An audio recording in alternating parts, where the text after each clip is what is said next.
దావీదును పతాక స్థాయిలో చూపించే దివ్యమైన మాట. పుట్టిన కుమారుడు జబ్బును పడ్డాడు. 7 రోజుల పాటు కటిక ఉపవాసం ఉన్నాడు. వాళ్ళు వచ్చి భోజనం చేయాలి అంటే ఎవ్వరి మాట దావీదు వినలేదు. 7 రోజులు ఏడ్చాడు. 7 రోజుల ప్రార్థన ఫలం ఆ కొడుకు చనిపోయాడు. రాయబడిన మాట, అప్పుడు దావీదు లేచి స్నానము చేసి వేరు వస్త్రములు ధరించి తైలము రాసుకొని యెహోవా మందిరానికి వెళ్ళి దేవుని సన్నిధిలో మొక్కుతూ ఉన్నాడు.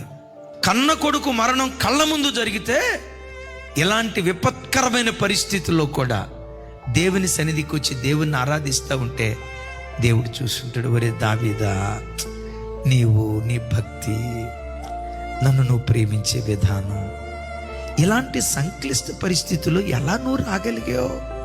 నా సన్నిధికి వచ్చి ఎలా నువ్వు స్తుతించగలుగుతున్నావు? ఎలా నా సన్నిధిలో బలిపీఠం కట్టగలుగుతున్నావు? ఎలా నా సన్నిధిలో నన్ను ఆరాధించగలుగుతున్నావు? ఈ సంక్లిష్ట పరిస్థితుల్లో ఎలా నువ్వు స్తుతించగలుగుతున్నావు? దావీదు ఆరాధన దేవుని మనసును మైమరిపించింది. Praise the lord. అన్నీ ఇచ్చినప్పుడు ఎవరైనా దేవుని స్తుతిస్తారండి.